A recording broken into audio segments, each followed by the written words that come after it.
جوڑا لے کے آئے ہو؟ بتاؤ تو صحیح. ابھی سردی آ رہی کہ اپنی ماں کی پسند کے ایک شال لے کے آئے ہو؟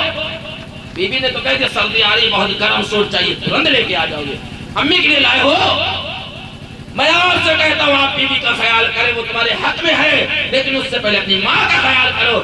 سردی کا موسم ہے، ماں کے کہنے سے پہلے ان کی ضرورت کو پورا کرو. ہاں جب تم چھوٹے تھے، ہم چھوٹے تھے، ہماری امی بھی لے کے جاتی تھی، ہمیں دلاتی تھی بیٹا یہ اچھا لگے گا، بیٹا یہ چیز اچھی لگے گی. لیکن آج افسوس ہوتا ہے جس ماں نے، جس باپ نے بچپن میں بیٹے کی ہر خواہش کا اہتمام کیا ہے، ہر خواہش کا خیال کیا ہے، لیکن وہی بیٹا آج بڑا ہو کے ماں کی خواہشوں کا دم تولتا نظر آ رہا ہے، ماں کی خواہشوں کا خیال نہیں کر رہا ہے، بس 2 روٹی پہ سے گزارا کروا رہا ہے. یاد رکھو یہ ماں تمہاری 2 روٹی کی بھوکی نہیں ہے، یہ تمہارے پیار والے 2 بول کی بھوکی ہے. ایک بیٹا پیار سے 2 بول بول دینا ماں راضی ہو جاتی ہے. اپنی ماں سے وعدہ کر کے جاؤ. میں آپ سے کہتا ہوں اس محفل سے اٹھنا، اگر کسی کی ماں ناراض ہو تو جانا ہاتھ چک کے کہنا امی آپ ناراض ہو نا، میری خطا ہے مجھے معاف کر دے. تو راضی ہو جا، کیونکہ جب تک ماں ناراض رہے گی خدا راضی نہیں ہو سکتا. خدا کو راضی کرنے کے لیے اپنے ماں باپ کو راضی کرنا بہت ضروری ہے، بہت ضروری ہے. ماں باپ کی خدمت کیجئے. بیٹا بیٹا ہے، باپ آ رہا، بیٹا اٹھنے کو تیار نہیں. آپ ماں کا مقام جانتے ہیں؟ ماں کا مقام تو قرآن میں لکھا ہے وَبِالْوَالِدَيْنِ احسانا، اپنے والدین کے ساتھ اچھا سلوک کرو.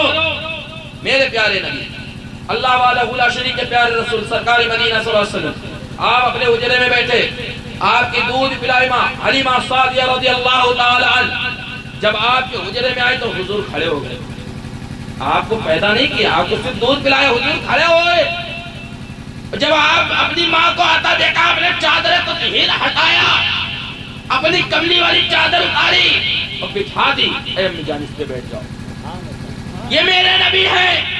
حلیمہ سعدیہ نے حضور کو پیدا نہیں کیا ہے، صرف دودھ پلایا ہے. تو میرے نبی نے دودھ پلائی ماں کے لیے، کھڑے ہو گئے، استقبال کیا ہے، اپنی کملی والی چادر اتار کے بچھا دی ہے، اور یہ قیامت تک کے لوگوں کو پیغام دیا ہے جب تمہاری ماں آ جائے تو ادب سے کھڑے ہو جاؤ، اس کو بیٹھاؤ، تم کھڑے رہو. ماں کا ادب کر لو گے اللہ تم سے راضی ہو جائے گا، تم سے راضی ہو جائے گا. تو انشاءاللہ تعالی ہم سب ماں کو راضی کریں گے انشاءاللہ. غوث پاک کی میلاد میں آئے تو غوث پاک کے راستے پہ چلیں گے انشاءاللہ. اب بزرگوں کا راستہ ہے کیا؟ اللہ وحدہ لا شریک کے سچے راستے پہ چلنے کا نام بزرگوں کا راستہ ہے. مسلک اعلیٰ حضرت پہ مضبوطی سے قائم رہنے کا نام بس اللہ کا راستہ ہے، بندوں کا راستہ ہے، سچوں کا راستہ ہے. آج ہمارا نام لیتے ہیں مسلک اعلیٰ حضرت زندہ باد، صرف نعرہ نہ لگائیں بلکہ اس پہ عمل کر کے دکھائیں. ہم دعویٰ نہ کریں کہ غوث سے محبت ہے، دعوے پہ دلیل ہونی چاہیے. دلیل کیا ہے؟ جو غوث کا ہے وہ ہمارا ہے. جو غوث پاک سے محبت کرتا ہے ہم اس سے محبت کریں گے، جو غوث پاک سے دشمنی رکھتا ہے ہم اس سے دور ہو جائیں گے. یہ دعویٰ ہونا چاہیے. مولانا فضل الرحمن سے اگر سچی محبت ہے تو جو ان سے محبت رکھے ان سے محبت کرو، جو ان سے دشمنی کرے اس سے دور ہو جاؤ. اللہ والوں سے نسبت ہے، یاد رکھو یہی اللہ والوں کی غلامی کا پٹا ہے جو ہمارے لیے نجات کا ذریعہ بنے گی. غلامی ڈالو اپنے گلوں میں، بزرگوں کی چوکھٹ کی غلامی ڈال لو، کیونکہ ہمارے اعمال ایسے نہیں کہ ہماری بخشش ہو جائے. ہمارے سجدے بھی اتنے نہیں، ہمارے پر رکوع بھی اتنے نہیں، ہمارے پاس تلاوت اتنی نہیں جو اللہ ہم سے راضی ہو جائے ہماری بخشش کر دے. لیکن یاد رکھو ایک ایسا دامن لے کے جاؤ کہ تمہارے اعمال تمہارے کام آئے نہ آئے. یہ ایسا دامن لے کے جاؤ کہ اس دامن کی وجہ سے تمہاری بخشش اور نجات ضرور ہو جائے. ہاں سیدی اعلیٰ حضرت کے پیر و مرشد شاہ آل رسول مہرروی کیا خوب لکھتے ہیں. آپ لکھتے ہیں جب روز محشر مجھ سے خدا پوچھے گا کہ اے آل رسول، روز محشر مجھ سے جب پوچھے خدا کہ اے آل رسول بتاؤ لایا ہے کیا، تو میں پیش کر دوں گا احمد رضا اور کہوں گا یا خدا یہ علام امانت سلامت رکھنا. مقصد کیا ہے کہ اللہ پوچھے گا کہ اے آل رسول تم دنیا میں تھے، تمہیں زندگی دی ہے، تمہیں عزتیں دی ہے، تمہیں وقار دیا ہے، تم دنیا سے کیا لے کے آئے ہو؟ تو آل رسول مہرروی رحمت اللہ علیہ کہتے ہیں میں اپنے مریدوں طریقہ بریلی کے اعلیٰ حضرت کو پیش کر دوں گا اور کہوں گا اے اللہ میں کچھ نہ لایا لیکن بریلی کے احمد رضا کو لایا ہوں، تو اس سے راضی ہو جا، تو مجھ سے راضی ہو جا. تو آپ بھی ایک ایسا چیز بناؤ، آپ بھی بزرگوں سے محبت کرو. جب آپ سے خدا پوچھے، ہم سے خدا پوچھے اے بندے بتا کیا لایا ہے، تو نہ سجدے ہیں نہ تلاوت ہے نہ رکوع ہے نہ حج ہے. مجھ سے اگر کوئی پوچھے بتا فقیر کیا لایا ہے، میں کہہ دوں گا مولا میں پلگرام کا وہ فقیر قادری لایا ہوں جسے اس دور میں لوگ اویس ملت کے نام سے جانتے ہیں، جسے لوگ اویس مصطفیٰ کے نام سے جانتے ہیں. کیونکہ یہ اویس مصطفیٰ کوئی عام اویس مصطفیٰ نام نہیں ہے، یہ حضور تاج الشریعہ کا بھروسے کا نام اویس مصطفیٰ ہے. مسلک اعلیٰ حضرت کی پاسبانی کا نام اویس مصطفیٰ ہے. شریعت مطہرہ پہ قائم رہنے کا نام اویس مصطفیٰ ہے. لوگوں کی دینی خدمات کرنے کا نام اویس مصطفیٰ ہے. میں ایسے پیر سے مرید ہوں ماشاءاللہ. اور الحمدللہ اگر آپ ایسے دربار میں جاؤ گے تو اللہ وحدہ لا شریک کے صدقے میں بزرگوں کا فیضان ضرور پا جاؤ گے. میری تقریر ماشاءاللہ یہیں پہ ختم ہو رہی ہے کیونکہ وقت جتنا بتایا تھا اتنا ہی ہو رہا ہے، اس کے اندر ہی مکمل ہو رہی ہے کہ آپ کو لنگر بھی کھانا ہے. ہماری تقریر سے زیادہ آپ کو اللہ تبارک و تعالیٰ کے صدقے میں غوث پاک کے لنگر کی ضرورت ہے، کیونکہ اس لنگر سے ہمارا ایمان تازہ ہوگا اور ہماری تقریر سے آپ کا اخلاق تازہ ہوگا. انشاءاللہ آپ لوگ عمل کریں گے، انشاءاللہ بزرگوں سے محبت کریں گے، انشاءاللہ نمازوں کی پابندی کریں گے انشاءاللہ. اچھا غوث پاک سے کتنے لوگ محبت کرتے ہیں؟ ہاتھ اٹھائیں گے؟ دیکھیں میں نے پہلی بار ہاتھ اٹھایا ہے، ورنہ یہ ہاتھ اٹھانا ان شاعروں کا کام ہوتا ہے. غوث پاک سے کتنے لوگ محبت کرتے ہیں؟ سب لوگ ہاتھ اٹھائیں گے. اچھا غوث پاک نے پوری زندگی 40 سال عشاء کے وضو سے فجر کی نماز پڑھی. میں آپ سے وعدہ کرتا ہوں غوث سے محبت ہے تو نماز پڑھیں گے انشاءاللہ. اب جتنے لوگوں نے ہاتھ تو اٹھا دیے کہ غوث سے محبت کرتے ہیں، اب دیکھنا یہ محبت میں نماز کون پڑھتا ہے. محبت وہی مکمل ہے، جملہ یاد رکھنا، جس سے محبت ہے محبوب کی ہر ادا کو اپنایا جائے وہ محبت ہے. وہ محبت نہیں جو گٹرگو والی آج کل چلتی ہے، گٹرگو کی آج سو گئے جاتے ہیں، وہ محبت نہیں ہے، وہ دھوکے بازی ہے. اصل محبت یہ ہے جو اللہ سے ملا دے، جو رسول اللہ سے ملا دے، یہ محبت ہے. یہ تو دنیا میں دور کرے دے رہی، اس سے چکر مت پڑھو. ہاتھ اٹھایا ہے، غوث سے محبت کا دعویٰ کیا تو انشاءاللہ نماز پڑھیں گے. میں نے پہلی بار ہاتھ اٹھایا، میری عادت نہیں ہاتھ اٹھوانے کی. میں دیکھنا چاہتا ہوں کتنے لوگ غوث پاک سے محبت میں نماز پڑھتے ہیں. انشاءاللہ سب لوگ نماز پڑھیں گے. میں آپ سے پوچھنا چاہتا ہوں جو لوگ جمعہ پڑھتے ہیں، برا نہ مانیے، آپ نے میرے بزرگ لوگ ہیں، میں پہلی بار آیا ہوں، میری بات خراب لگے تو مجھے معاف کیجیے گا. اللہ نے ہمیں پیدا کیا، انسان بنایا، رسول کا امتی بنایا، مسلمان بنایا نا، مسلمان بنایا، اس کے بعد کلمے کی توفیق دی، پھر قرآن کی نعمت دی، پھر نماز ایسا تحفہ دیا. میں ایک سوال پوچھنا چاہتا ہوں، کیا وجہ ہے مسلمان نماز سے دور ہے؟ بتائیں کیا وجہ ہے؟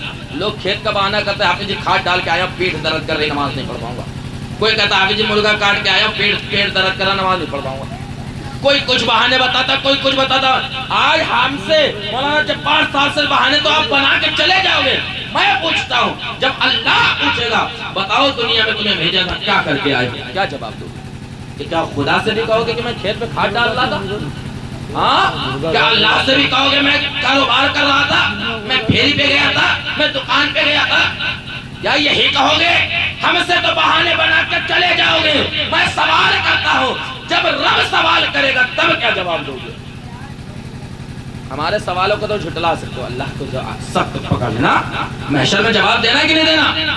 تو کوشش کرو نہیں 5 ٹائم ہوگا، صبح فجر کی نماز پڑھ کے کاروبار پہ مل جاؤ، شام میں کاروبار سے آؤ، عشاء یا مغرب کی نماز جو مل جائے اس کو پڑھ کے روٹی کھاؤ، بستر پہ سو جاؤ، اور سونے سے پہلے دل پہ ہاتھ رکھ کے اللہ کا ذکر کر کے ضرور سویا کرو. وہ اس لیے خدا نہ خواستہ آج کی رات ہم سوئے ہیں، ہمارا انتقال ہو جائے، روح نکل جائے تو یقین کے ساتھ کہتا ہوں اگر جو بندہ اللہ کا ذکر، اللہ کا نام اور رب کی بارگاہ میں توبہ کر کے سوتا ہے اور وہ مر جاتا ہے تو وہ شہادت کے مقام کو پاتا ہے. اور کلمہ پڑھ کے مرنے والا ایمان کی حالت میں مرا کرتا ہے. تو انشاءاللہ تعالی ماشاءاللہ سب لوگ غوث پاک سے محبت کرتے ہیں، سب رسول سے محبت کرتے ہیں. اسی محبت کا آپ کو واسطہ ہے، رسول پاک کا واسطہ ہے کہ نمازوں کی پابندی کریں گے، ماں باپ کی عزت کریں گے، اپنے بچوں کو تلاوت قرآن کرائیں گے انشاءاللہ. بچوں کو قرآن پڑھائیں گے. آپ کا بچہ پڑھے گا مجھے نہیں دے دے گا، یاد رکھو آپ کا بچہ پڑھے گا تو جب آپ اس دنیا سے جاؤ گے وہی بچہ آپ کی قبر پہ فاتحہ پڑھنے آئے گا. وہی ایسا تو کچھ لوگ نہیں سوچتے کہ ہمارے ابا کا 40واں ہوگا، مولانا جبار صاحب سے کہہ دیں گے 20 بچے لے آنا، قرآن خوانی کروا دینا، فاتحہ ہو جائے گی. ہاں باپ نے 4 بچے پیدا کیے ہیں، 4 قرآن پڑھ نہیں رہے ہیں، 4 باپ کے نام مثال کرنے کو تیار نہیں، باپ جاتے ہیں مولانا جبار صاحب 20 بچے بھیجتے ہیں، فاتحہ ہوئی، تلاوت ہو گیا۔ سب سے زیادہ ماں باپ کو ثواب جب ملے گا جب آپ کی اپنی اولاد فاتحہ کرنے والی ہوگی، آپ کی اپنی اولاد قرآن پڑھنے والی ہوگی، آپ کی اپنی اولاد تسبیح تحلیل کرنے والی ہوگی، آپ کی اپنی اولاد آپ کی قبر پڑھ کے اذان دینے والی ہوگی۔ ماں باپ سے محبت ہے تو قرآن سیکھیں گے انشاءاللہ۔ کوئی شرم نہ کرے کہ ہماری عمر گزر گئی، نہیں، ہم مسلمان ہیں، ہمیں افسوس ہونا چاہیے کہ ہم مسلمان ہیں، قرآن نہیں جانتے۔ کیسے ہو گیا کہ ہم مسلمان، ہم نے اللہ کا کلام نہیں پڑھا؟ سب سے بڑی ہمارے اندر شرمندگی ہونی چاہیے، افسوس ہونا چاہیے۔ آج لوگ افسوس کرتے ہیں، ہم پردھان ہیں، ہمارا مکان کچا بنا ہے، ہم بڑے خان صاحب ہیں، ہمارا مکان ٹوٹا بنا ہے، اس پہ شرمندگی کرتے ہو۔ کبھی یہ شرمندگی نہیں کی کہ ہم مسلمان ہیں، ہم نماز نہیں پڑھتے، ہم مسلمان ہیں، ہم نے قرآن نہیں پڑھا ہے، ہم مسلمان ہیں، ہم روزے نہیں رکھتے، ہم مسلمان ہیں، ہم سچ نہیں بولتے، ہم مسلمان ہیں، ماں باپ کی خدمت نہیں کرتے، ہم مسلمان ہیں، اللہ اس کے رسول کے پیغام کو ہم چھوڑ رہے ہیں، بزرگوں کے طریقے کو ہم چھوڑ رہے ہیں۔ ایسا مسلمان ہے نام تو مسلمان۔ اب نہ میرے پیارو کام کے مسلمان بنو۔ اگر آپ مسلمان بنائے گئے ہو، افضل المخلوقات بنائے گئے ہو، اللہ کے رسول کے امتی بنائے گئے ہو اور بزرگوں کے صدقے میں پیدا کیے گئے ہو، تو آپ سے عہد کرو کہ نمازوں کی پابندی ہوگی، قرآن کی تلاوت ہوگی، ماں باپ کی عزت ہوگی، بزرگوں کی خدمت ہوگی انشاءاللہ۔ کریں گے انشاءاللہ۔ بس میری تقریر ختم، کیونکہ بات جو کرنا تھی ہو گئی۔ اتنی بات کر دی، اس میں سے اگر ایک پہ بھی عمل کر لیں گے تو میرا تو بیڑا پار ہو جائے گا اور ہم سب کا بیڑا پار ہو جائے گا۔ ماشاءاللہ صرف ایک ہی نصیحت کے ساتھ رخصت ہوتا ہوں کہ ماں باپ کی عزت کریں، کبھی اونچی آواز میں نہ بات کریں، کبھی گالی گلوچ نہ دیں۔ اگر کوئی چیز بازار سے لائیں تو بیوی بچوں کے ساتھ ماں کے لیے بھی لے کے آئیں، اور رات میں سونے سے پہلے 5 منٹ ماں کے قدم دبا کے سوئیں۔ تمہارے قدم تم اپنی ماں کے قدم دباؤ گے، اللہ تعالیٰ تمہارے قدموں میں طاقت دے گا، تمہارے کاروبار میں برکت دے گا۔ انشاءاللہ نماز کی پابندی کریں گے، مسجد میں جائیں گے، جماعت نہ ملے تو گھر میں پڑھیں گے۔ ہر لڑکی جو بالغ ہے نماز کی پابندی ضرور کریں گے انشاءاللہ۔ اللہ وحدہ لا شریک ہم سب کو سننے سنانے سے زیادہ اس پہ عمل کی توفیق عطا فرما، اور ہم سب کو سیدنا غوث پاک کے صدقے میں 5 وقتہ نمازی، دین کا غازی اور اہل سنت کا سچا وفادار بننے کی توفیق عطا فرما۔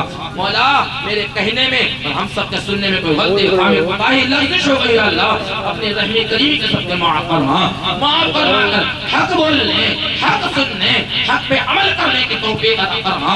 استغفر اللہ ربی من کل ذنب واتوب الیہ، صدا درودوں کی آتی رہے گی، جنہیں سن کے دل شاد ہوتا رہے گا۔ خدا اہل سنت کو آباد رکھے، محمد کا میلاد ہوتا رہے گا، کوئی گل باقی رہے گا نہ چمن رہ جائے گا، بس رسول اللہ کا دین حسن رہ جائے گا۔ اطرش و مقاب کی پوشاک پہ نازا نہ کر، اس تنے بیجا پہ خاکی کفن رہ جائے گا۔ سب لوگ کلمہ شریف پڑھیں، لا الہ الا اللہ محمد رسول اللہ صلی اللہ علیہ وسلم۔ کلمہ آتا کہ نہیں آتا تو پڑھے بلند آواز سے، لا الہ الا اللہ محمد رسول اللہ صلی اللہ علیہ وسلم۔ کھڑے ہو جائے تو سلام پڑھیں۔ ابھی نہیں سلام، وہ نازک پڑھنا ہے، بیٹھنا بھیا بیٹھو، یہ کلام پڑھنا ہے بھائی۔ کون پڑھے گا؟ ایک اسلم بھائی ہے، مطلب جوڑ ساتھ میں پڑھنا ہے، ساتھ میں کلام پڑھ دیں، ہم لوگ ساتھ میں پڑھیں گے۔ کھڑے ہو گئے ہیں، سلام پڑھوا لیجیے۔ ارے اسلم بھائی فرمائش تھی یار، بیٹھ جاؤ بھیا، 2 منٹ دے رہا اسلم بھائی فرمائش ہے کھڑے کرے بھائی، بیٹھ جائیں آپ لوگ، بیٹھ جائیں 5 منٹ کے لیے بیٹھ جائیں۔ اسلم بھائی فرمائش پڑھ دیجیے، 2 منٹ اور ان کو برداشت کر لو، 5 منٹ۔